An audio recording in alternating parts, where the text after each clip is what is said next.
2000 impressions which the brain wants to observe. Okay? Right. If we give up our prejudices, if we give up our addiction. Now, for instance, I am addicted, somebody is addicted to drugs, to the opposite sex, to certain hobbies, to certain entertainments. Right. So the impressions that the brain will observe will be restricted to remain within our own selected sphere of addiction. ٹھیک ہے. اور جو دوسری چیزیں جو ممکنات ہیں اس کا مطلب ان ممکنات کو ہم ایکسپلور ہی نہیں کر سکتے. ایکسپلور ہی نہیں کر سکتے. And then what actually what I observe and what I feel is that the Creator wants us to use our brain to its full potential. اچھا ڈاکٹر صاحب ریسرچ سامنے آئی تھی کہ 7% برین تو شاید میکسیمم آئنسٹائن نے استعمال کیا اور دنیا کے جو ہم جیسے نارمل 7% بھی کہاں کیا ہوگا سر. ذرا just imagine he used the brain to a very very limited capacity. He was talking about کہ God the creator اللہ رب العزت یہ چاہتا ہے کہ انسان اپنے دماغ کو فل پوٹینشیل پہ یوز کرے. One very other important aspect that should be brought into light is the creation is the brain and then what is the reason behind it. کیونکہ اللہ تعالیٰ نے کسی بھی ذرے کو بغیر ضرورت کے تو پیدا نہیں کرا. اور میں اپنی بات کو سپورٹ کرنا چاہوں گا حضرت علی کے ایک کال سے کہ جس نے اپنے آپ کو پہچان لیا اس نے اپنے رب کو پہچان لیا.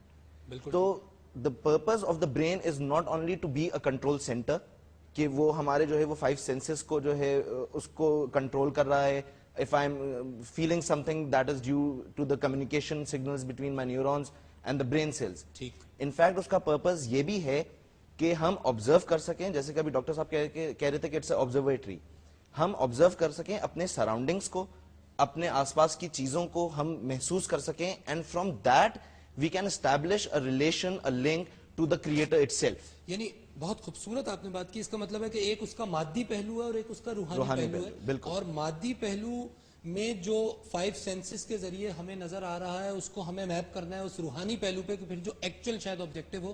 اور یہ عین ممکن ہے مفتی صاحب کہ یہ جو ہم کہتے ہیں کہ فلانے شخص نے 7% یا 5% برین استعمال کیا تو اور وہ بھی آئنسٹائن کے لیول کے آدمی نے کہ جس کے لیول کا آدمی کہا جاتا ہے کہ 20th سینچری کا سب سے بڑا سائنٹسٹ. تو سوال یہ ہے کہ یہ جو ریمیننگ 93 یا 95% برین ہے تو اللہ رب العزت نے کوئی چیز ابس اور بیکار تو پیدا کی نہیں ہے. تو اس کا مطلب شاید کہیں یہ تو نہیں نکلتا کہ وہ جو 90 یا 95% دماغ کا حصہ بچ گیا استعمال ہو جو آئنسٹائن بھی استعمال نہیں کر سکا اس کا استعمال شاید مادی انداز میں ممکن ہی نہیں تھا. اس کے استعمال کی ڈائمنشن اور جہت کوئی اور تھی. اس پہ ذرا روشنی ڈالیے. میں گزشتہ سے پیوستہ اپنی بات کو آگے بڑھاؤں گا کہ جہاں پر 5 سینس کام کرنا چھوڑ دیتے ہیں وہاں پر عقل اپنا کام شروع کر دیتی ہے. ٹھیک ہے. عقل کی مثال بادشاہ کی ہے اور اعضاء و جوارح کی مثال جو آرگنز ہیں ہمارے ہیومن باڈی کے اس کی مثال بمنزلہ لشکر کے ہیں. جس طرح بادشاہ اپنے لشکر کو جو ہے وہ گائیڈ کرتا ہے, انہیں بریف کرتا ہے, کنٹرول کرتا ہے, اسی طرح سارے اعضاء و جوارح انڈر سرویلنس آف برین اور عقل وہ کام کرتے ہیں. تو عقل نے ہمیں ایک بہت اچھا وے دیا, لیکن سوچنے کی بات یہ ہے کہ ایک ایسی قوت ہے جس نے اس عقل کو بھی کریٹ کیا. تو وہ منعم حقیقی جس نے ہمیں یہ بتلایا کہ عقل میں نے پیدا کی اور اسی نے یہ طریقہ بتلایا کہ اس عقل کے ذریعے سے اللہ کو کیسے پہچانا جائے. بہت اہم پوائنٹ ہے. ایک وقفہ ہمیں لینا ہے لیکن آپ کی بات سے تو بس وہ شعر یاد آتا ہے عقل گو آستہ سے دور نہیں لیکن اس کی قسمت میں حضور نہیں. ناظرین we'll have to go for a break, ہمارے ساتھ ہی رہیے.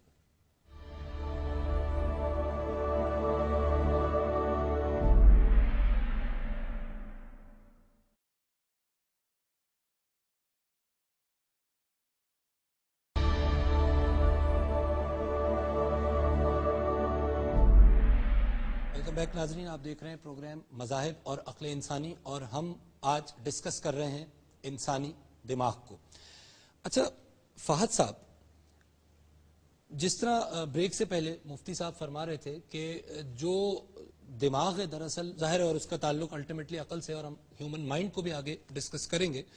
تو بڑے فلاسفرز ہیں, میرے پاس ایک لسٹ ہے پوری کہ ڈیموکریٹس نے, ہپوکریٹس نے, گیلن نے, ڈیکارٹ نے, لوگینی نے, ان سب نے اپنے اپنے ادوار میں starting from somewhere between 500 BCE اور اس کے بعد آج کے دور تک لوگوں کے اپنی فلاسفیز رہی ہیں اور بڑے بڑے فلاسفرز نے اس پہ بات کی ہے. آپ کی جو اسٹڈی ہے فلاسفی کی, اس میں آپ کو کیا نظر آیا کہ کیونکہ مجھے یہ فیل ہوا کہ بہت سی بار فلاسفرز برین پہ اٹک گئے, to put it like this, اور وہ اس برین کی ساخت میں کھو گئے اور کریٹر تک اس لنک کو بحال نہیں کر سکے. پلیز. اصل میں ابھی جو ہم بات کر رہے تھے اور میں سن رہا تھا, ویری انٹرسٹنگ, اس میں بار بار لفظ وجود, لفظ عقل, لفظ فیلنگ وغیرہ یہ ساری چیزیں بار بار آ رہی تھیں اور ہم ان کو بیسکلی کنیکٹ کر رہے تھے ود دا فزیکل باڈی. اب سوال اصل میں جو سب سے زیادہ فلاسفرز پوچھتے ہیں وہ یہ ہے کہ برین تو سمجھ میں آتا ہے, برین ہم نے اس پہ بھی دیکھ لیا اپنی ویڈیو پہ, it's a connection of neurons and وغیرہ وغیرہ سیٹ آف کیمیکل ریئیکشنز کے جو ہوتی ہیں اور اس کی بیسس پہ آپ چیزیں سمجھتے ہیں. اگر ہر چیز کیمیکل ریئیکشنز کے اوپر ہم اتار سکتے ہیں تو پیار کہاں گیا, ٹھیک, مذہب کہاں گیا, تکلیف تو سمجھ میں آئی لیکن دل کی تکلیف کیمسٹری آف لو جاننا پھر پڑے گی اس کے. بالکل جی. تو وہ وی کینٹ, ہم اس چیز کو translate into simple chemical reactions نہیں کر سکتے. ٹھیک ہے, یعنی this can not be boiled down to simple chemistry. Absolutely. اور نہ ٹھیک ہے فلاسفرز تو نہیں کر پائے, سائنٹسٹ بھی نہیں کر پائے. ٹھیک ہے. تو سوال یہ اٹھتا ہے کہ یہ پھر ہے کیا چیز, یہ کنیکشن ہے کیا. 4 میجر تھیوریز ہے ویسے تو, ازمز بہت سارے ہیں, اسٹرکچرلزم اور ڈیوئلزم, 4 ازمز ہیں کہ جو میری انڈرسٹینڈنگ میں کور کر لیتے ہیں. بڑا میں سمپلی آپ کو بتا دیتا ہوں. سب سے پہلا ہے پیراللزم. وہ کیا کہتا ہے کہ جی ایک طرف روحانیت ہے, اسپرچولزم, فیلنگ وغیرہ یہ ساری چیزیں کہ جو ہم محسوس کرتے ہیں, ہم لوگ کہتے ہیں ہم دل میں محسوس کر رہے ہیں. ٹھیک. دوسرا ہے کارٹیزین ڈیوئلزم. لفظ ذرا خوفناک ہے لیکن سمپلی جیسے ڈیسکارٹس آپ نے بتایا, René Descartes 17th century French philosopher and mathematician. جی انہی کا تھا. یہی سب سے زیادہ پاپولر بھی یہی ہے تھاٹ کہ ایک دماغ ہے, ایک عقل ہے, ان کا آپس میں کوئی تعلق ہے. تعلق کیا ہے ہمیں نہیں پتا, لیکن تعلق کوئی نہ کوئی ہے. اچھا, ڈیکارٹ نے جب کہا کہ I think therefore I am, تو کیا بات کر رہا تھا سر؟ ایگزسٹینشلزم.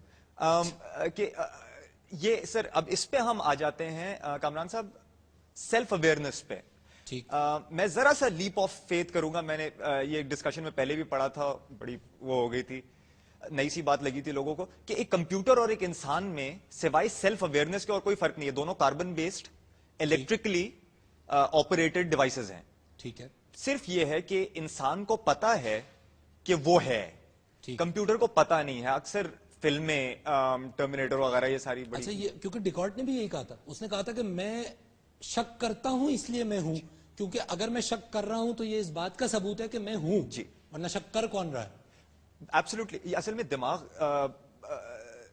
یہ کہتا ہے کہ دماغ سوچ رہا ہے. اگر مجھے پتا ہے کہ میں سوچ رہا ہوں, جی, ورنہ سوچ تو کمپیوٹر بھی رہا ہے, لیکن اگر مجھے پتا ہے میں سوچ رہا ہوں کمپیوٹر میں اس بات سے آگاہ نہیں ہے کہ وہ سوچ رہا ہے. بالکل, یہ فرق ہے بس انسان اور کمپیوٹر. اور ظاہر ہے کہ کمپیوٹر ان دیٹ سینس خود سوچ بھی نہیں رہا, وہ تو ان پروگرام سے عمل درآمد کر رہا ہے کہ جن پروگرامرز نے ان کو پروگرام کیا, ڈیزائن کیا. ڈیبیٹیبل بات ہے لیکن آن گراؤنڈ لیول بالکل آپ نے صحیح کہا. جی, ٹھیک ہے. Brain is a store house of information. Okay. اچھا, It is the mind that is the repository. Yeah, it is the storage. I would like to clarify. It is a warehouse of information, and it is capable of storing 400 billion trillion images per second. That is the capacity of the brain to store images. Okay. It is different that it is not images, sounds, data. Sounds, images, data, absolutely correct. ٹھیک. مولانا صاحب, اللہ رب العزت قرآن پاک میں ذکر کر رہے ہیں, میرے پاس ریفرنسز ہیں, سورہ نحل کی آیت 78 فرما رہے ہیں کہ اور اس نے عطا فرمائے تم کو کان, آنکھیں اور مرکز حواس تاکہ تم شکر گزار رہو. اور مرکز حواس تو ظاہر ٹرانسلیشن ہے, افئدہ کا لفظ استعمال کیا گیا ہے ایکچولی عربک میں.